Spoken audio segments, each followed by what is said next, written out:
ready. Restart the timer. The time that you just start tearing away.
What is going on, everybody? Welcome to the Loud Spot. I'm your host, Sebastian Cosme, right out of Oklahoma City. We got an awesome band, Saving Vice. We got Tyler on. What's up, dude?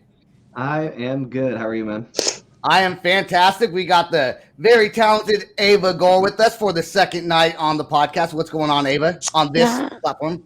Not much.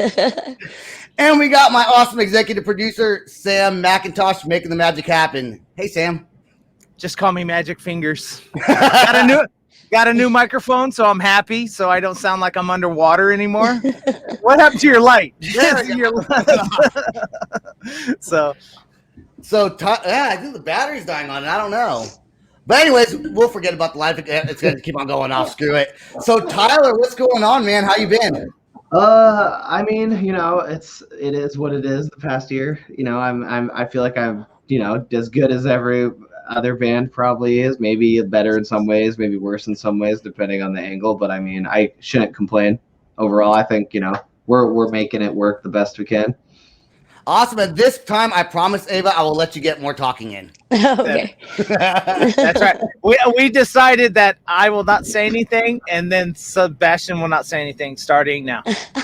Oh, no. Just kidding. Put you on the spot like that.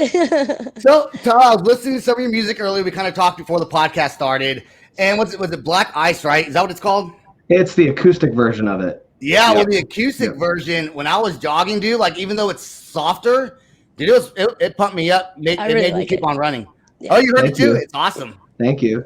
Yeah, I was talking. Well, he told me, he cut me off because it was like we should get this recorded, Yeah. you know. But so it's funny because so Black Ice was like the last track on our first EP we released, Colder Than Dark, which came out in like 2018. So Black Ice was like it's a really fun one. It's all of our songs are very different from each other. Black Ice, the original is like a really really fast paced like metalcore song. But lyrically, it had a lot of really good content, and the chorus is really popular with our fans. And I was like, I think this would be a cool acoustic song to do. And we were in the phase of recording. We were about to go record "Hello There." This was like February or January 2019, and we were like, so we recorded, the acoustic song, and then we were like, well, we gotta do a video for it because video makes content go way farther. You always got to do video whenever you can. So. So we had Alex, who sings for the band Osatia. So he's the other vocalist on the song. He lives in Washington State. So, and then Robbie was in Vermont, and I was in New York recording at the time. So basically, 2 hours before we went to start recording vocals for Hello There, I went to the cemetery where we shot it with Ian, our photographer, videographer, and shot my scenes for the video. Alex shot his in Washington, and then Ian went and shot Robbie's in Vermont, and then he just fused all the footage together to make the video for it. And then we just put the song out there. We're like, yeah, here's our first acoustic song, something that just tied people over. And it just like blew up. It's like one of our I think it's our second most streamed song ever. It's kind of ridiculous. It's gotten it probably opened up doors to a whole other fan base that we have now. And now we have like a bunch of acoustic and piano stuff because we love making it. And like our fans, we have a whole fan base that just lives for our softer stuff now. It's kind of weird. I love when you have really heavy, because some of your songs are super heavy. Like I had your playlist on shuffle while I was running today, and I love when I hear a really hard song get toned down to an acoustic, because I like really hard music, but I also like that acoustic sound, especially with that style. So how long have you guys been playing for? The band was kind of like, so Robbie started the band, our guitarist. He was the bassist when he started the band, even though he was writing off the guitar, which is the whole story. But he started it in his like college dorm and found some dudes. It started out as just a bunch of dudes he found on Craigslist, and they were playing like patios at bars and doing garage band shit. And then I joined like that summer of 2000. It was like 2017, late 2016, because I was just looking to like play some gigs because I just wanted to hold a microphone. I didn't care if who was watching. I just wanted to play a show. And I had lyrics written. So I used to be in another band a long time, a while back. And so I was like, yeah, guys, I'll play for the summer. I'm not trying to do anything serious though. Blah, blah, blah. I'm not invested anymore. Because I had gotten really close to blowing up with a band once, and I kind of felt like my chance was over. So I just had kind of given up, man. And I like to be honest, and like but I just missed it so much. Like I knew I did. So I was like, well, at least I could these guys are just playing some local shit. I'll at least get to play some bars or something. So I joined for like the summer of 2017. And then, it kind of just played some bars. And then we opened for Devil Wears Prada. And then we met our manager, Ashley. And then next thing you know, we played Warped Tour. And then we were playing I Matter. And then having an EP. And then, so that was like, so it was like 2000 for me. It was like 2017 was like the fun phase. But we really launched the band as what it is in 2018 when we kind of wiped our whole slate clean when we met Ashley and kind of restarted with our first song Exhale, and then we did Colder Than Dark. Was it hard to really get back into it after being in a band that was like just that close to making it pretty big? Was it hard to take this band as serious at first, and did it take you a little bit to get serious with it and realize you guys were onto something fantastic? Absolutely, because the weird thing, like I really don't want to, I try to like just kind of, it's like a new chapter in my life, and I don't want to like talk about all my past shit, but like, like in a nutshell, my first band I was in was like founded and assembled by Danny Worsnop of Vascular Alexandria, because he was like an old friend of mine. So like I was like living in Vegas, and he kind of built us up as this internet band brainchild of his that he wanted to pitch to Sumerian, and he wanted to like kind of release us as his as a Sumerian band that he kind of put together out of all these different musicians. And so we basically only had music online, and like it was great, and like we didn't even play shows. We never even got to play shows, and it like blew up so much on the internet. And then the band shit just kind of, for a bunch of different reasons that doesn't really matter anymore, it just kind of, things ended up not working out and falling short. I moved back to Vermont from Vegas, and in Vermont there really wasn't a metalcore scene at all anymore. And we used to have Motionless in White playing when they were local all the time and that kind of stuff, and now it's just not. It's like, so and I kind of just was like, there's no way I'm going to even be able to start anything here. So I didn't really take anything that I was, it was like this dude in college, they didn't know really what they were doing, and I actually only met them because I was like, I have all this knowledge that I learned from Danny, that I learned from watching all these other bands, like maybe I can help them out and like still be involved in music. You know what I mean? Man. Maybe I could like help them, like not manage them. I just wanted to like be around it. And they ended up just asking me to like join because they kicked the other singer out. And so I was I said no. I said no at first because I was like, no, dude, I'm done. I try. It's like I lost my. Been there, done that. And then I had my shot, but I had all this shit pent up, and I was like, bro, there's not one day you drive to work and don't wish you were singing on stage. So just do it. You might as well. And my daughter calls me bro. Like you just said, bro. It reminded me of my daughter. She goes, no, bro. I'm like, don't call your dad bro. Yeah, I guess that in that context that makes no sense. She calls her mom bro, and she's like, yeah, I call my mom bro too, and she doesn't care for it. I'm like, don't call your parents bro. Tell her to call you dude. That's worse. Sometimes when she's in trouble, she'll say yes, sir, and I'm like, don't call me sir either. Yeah. Don't call me sir. Don't call me bro. You know what? Don't call me anything. Just say hey you. Hey, father figure. Dude, let's get your first music video up here, and then after this is over, we're gonna let Ava take over. Let's see how she does. I'm ready. You want me to press it, Sam, or you got it? Yeah, you press it. Okay, is it this first one on the top here? No, it's the second one. We're gonna play Black Briar. So. Okay, Blackbriar, word. The second one. Okay, hopefully this is the right one. We'll find out. If not, we're playing this other one anyways. We're playing this one. So this is the one with the twins from our album are in this video. Oh, okay. Yep.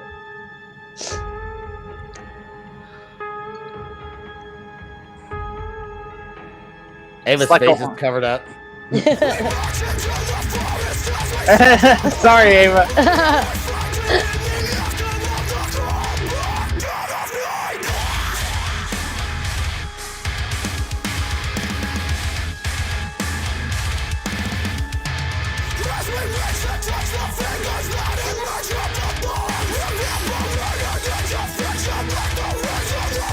It's freezing up on us, I think. Yeah, it's freezing on me too. Now it's accelerating. Sounds good.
How sexy sounding.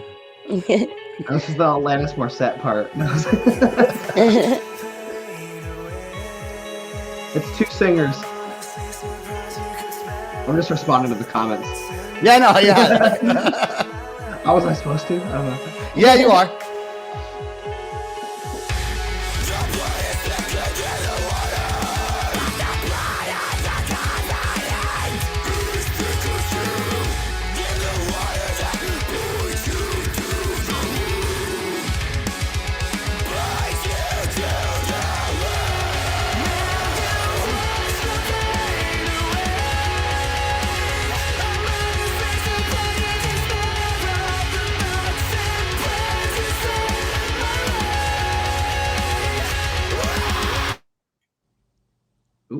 What happened?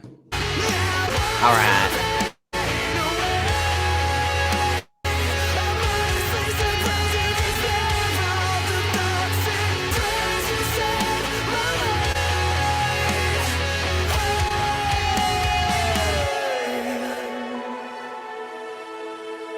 Yo, Sleepy Hollow is exactly what I was going for when we came up with this video, so thank you for validating me.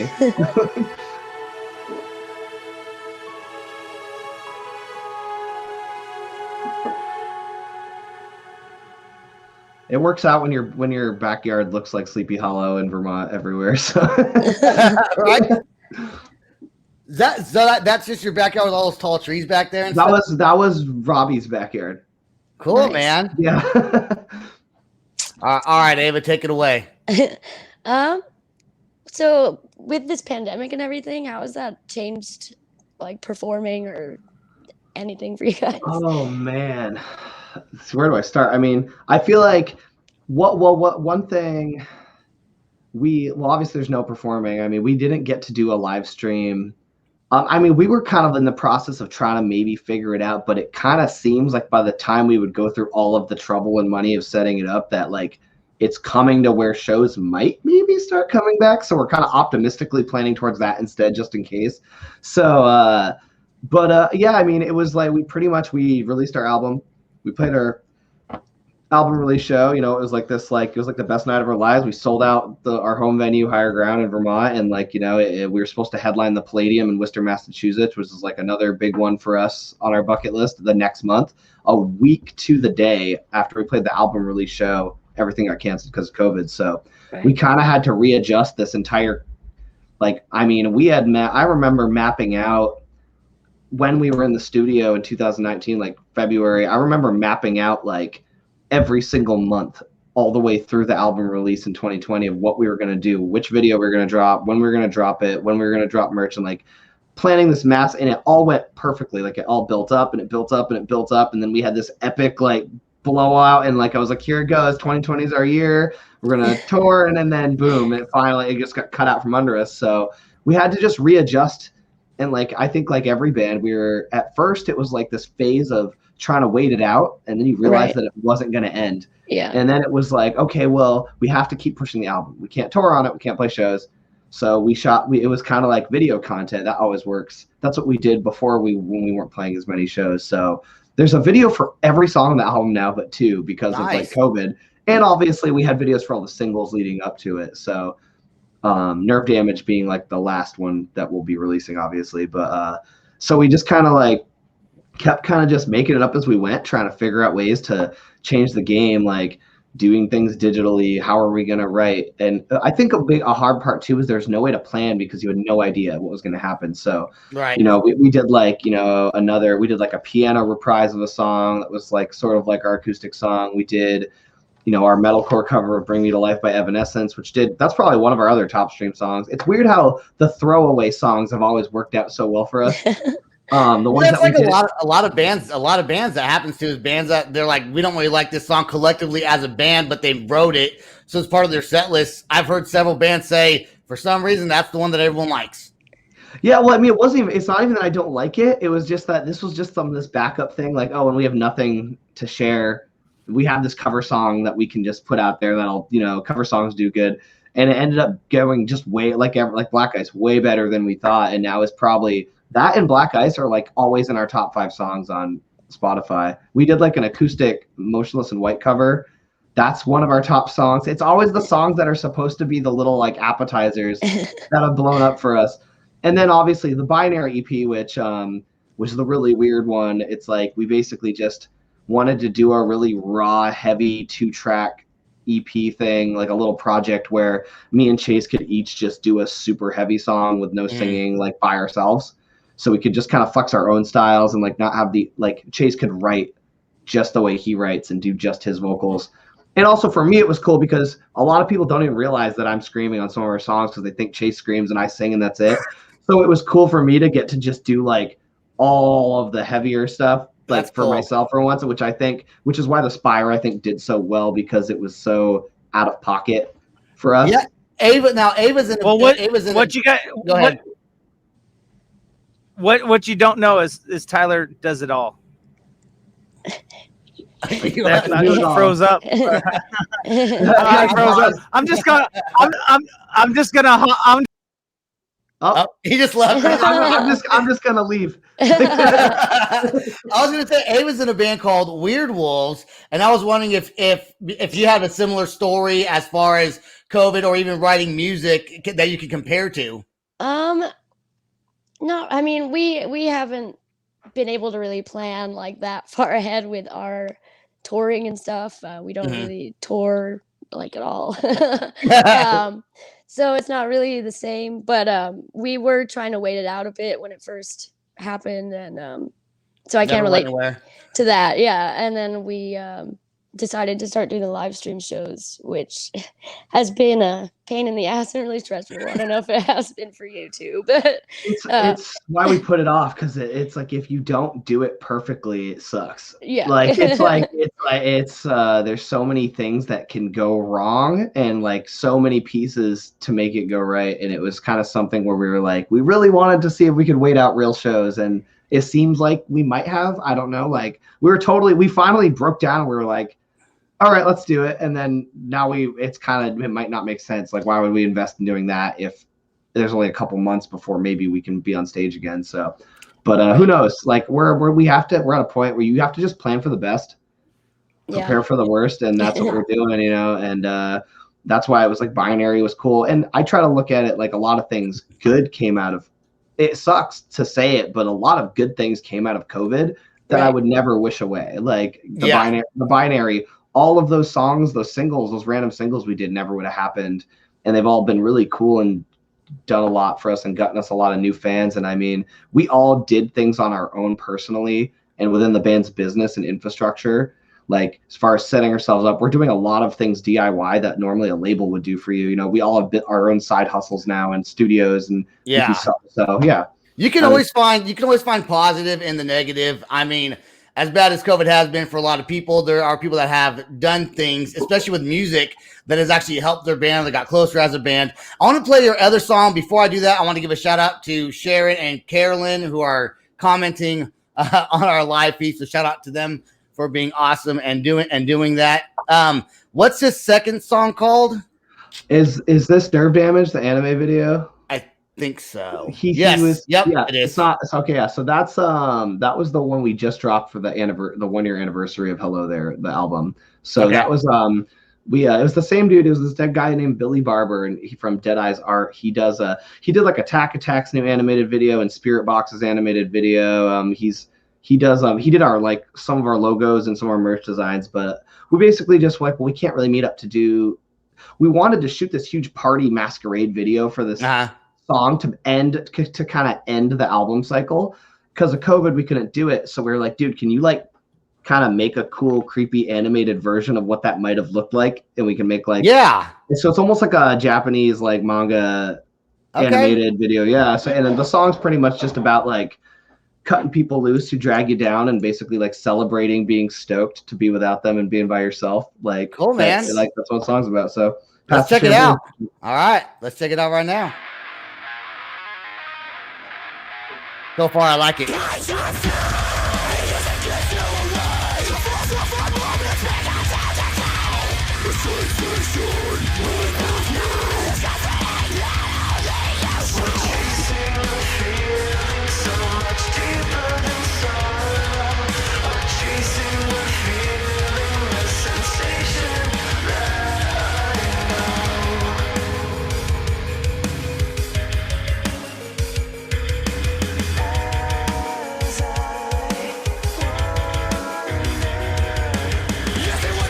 These empty rooms, crashing at the walls to the side.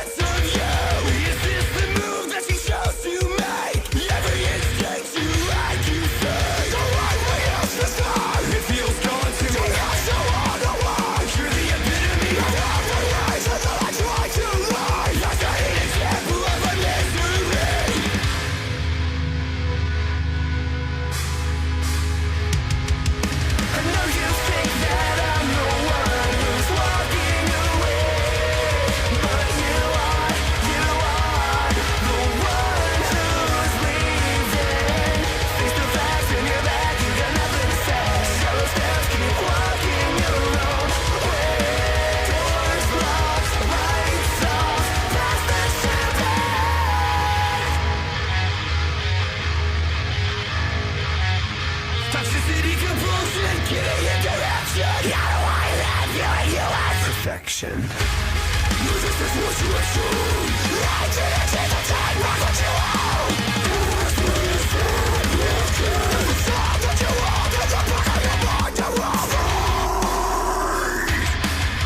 From gold to rust, I want to change.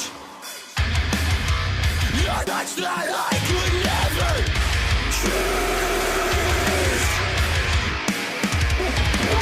To turn to now the way to live. What's the point of pretending if it's never been real?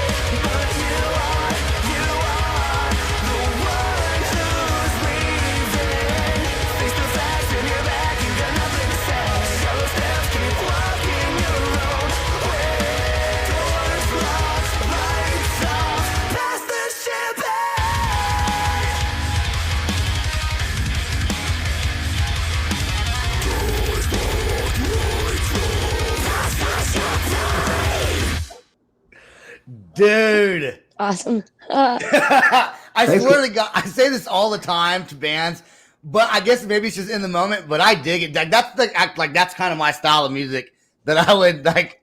That's my jam, dude. Like that's why I like this so much running when I was running today. It's just it's good. So is it the two singers, do you guys both just sing?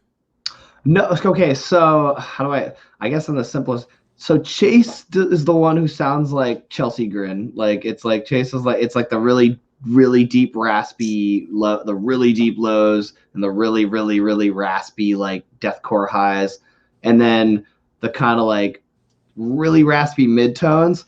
And then I have I do all the singing, and then you can kind of it's like you can kind of hear it once you listen to more of it. But I have like a more kind of almost post-hardcore-y different style, like metalcore mid and high scream, and like we both use slightly different techniques, and like I feel like we have very unique tones, and that's the only reason it kind of works. Man. It works. Yeah. Ava, what'd you think about that song? It was awesome. I appreciate it. I smiled when I was listening to it. And I smiled while I was playing, so that's always a good thing. We are trying to keep this show around 30 minutes, and we're at 27, so we're not going to go much longer. I do want to ask you though before you get off, is it looking like shows are coming up soon? Like I think I saw your manager say something on Facebook about getting ready to start booking bands again, something like that. So we're in the four corners over there. I look at he's back. I look at it kind of like, I mean, we're in the boat where I think they're trying to plan for the best. So I think like based on the prospects of the vaccine rollout and like the different age groups, they're pumping it out more and more, I think. So it looks like, some bands are trying to book tours and stuff for the fall, because I think that seems to be the estimation of when things might be able to work again, and obviously everywhere is different. You have a lot of states that are just straight up jumping the gun and opening early. And it's like, there's a lot of like, especially in the music community, it's like hard because like as a band, you have to be like, just because we can doesn't mean we should. And it's like, we could end up not only making ourselves look bad, but also like making a really bad mistake that could endanger a bunch of people by jumping. Everybody is so scared of that, and understandably scared of that. They don't want to be the first band to go in, and then all of a sudden, everyone, you get blacklisted. No one likes you anymore. But I think cases are going down. I think in the school district where I live, there was 6 positive cases last week or something crazy like that. But I do live in rural America where it's not overly populated. Where can people go? I mean, you're on every platform. You got a website, Bandcamp, iTunes, all that good jazz. I mean, if you go to savingvice.com, you can find pretty much everything or a link to everything you need. But I mean, anywhere you can find anything, we try to be. So, I mean, we're on Apple Music, Spotify, YouTube. I mean, I'm pretty sure we have a Bandcamp because I think, I manage that one like every time we drop something. which is always good to have it everywhere because everyone likes using different. Some people like using different platforms for different reasons because some support artists better. Bandcamp's cool because you can pay whatever you want, I believe. Like you can pay more, which is cool. Support bands. I mean, we're on Reddit. Like we try to keep up with everyone. We're at a point now that where everyone in the band kind of does something different. But yeah, we're everywhere. I mean, if you want to find us, we make it easy for you. So I mean, definitely check it out. Google it. Yeah, we're on Google. We're on the Googles, all of them. you're on all the Googles, which means the Yahoos and is AOL still a thing? I don't know. No, I don't know if you guys saw fucking Logan Lucky. That movie was like so funny, but the dudes are like, yeah, we know the Twitters, all of them. I like that movie a lot. But. I'm gonna start saying that too now, man. Yeah, I know the Twitters, all of them. all of the Twitters, all Twitters. Well, dude, Tyler. Thanks for coming on, kind of short notice. I know we only had a couple days notice for you to get on, so I appreciate that. Letting us play your music, getting to sit down and talk with you. I want to thank people that got on and commented. Carolyn, Sharon. I think those are the main two commenting on everything. And everyone else that's just watching, thank you for watching. Go to www.theloudspot.net, buy some merchandise, go to our YouTube, like our YouTube page, like Saving Vice's YouTube page, like Ava Weird Wolves has a YouTube page. Ava, do you have your own personal YouTube page also? Yeah. So what is it? I don't. I think it's just Ava Gore, but it's not popular at all. Okay, I have like 5. Now it can be. Now it will be. Okay, so go like all the YouTubes, all the Googles, and all the Twitters, and buy all of our merchandise, including Sam's with Diamond Noise Agency, and follow our TikToks. All right. Follow our TikToks. That's all I got. No, are we done? No, don't follow our TikToks. Yep, we're done. See you later. Thank you. If you like that video, make sure to hit that subscribe button, smash that bell. Thanks for listening to The Loud Spot. Peace out. Rock on. Much love.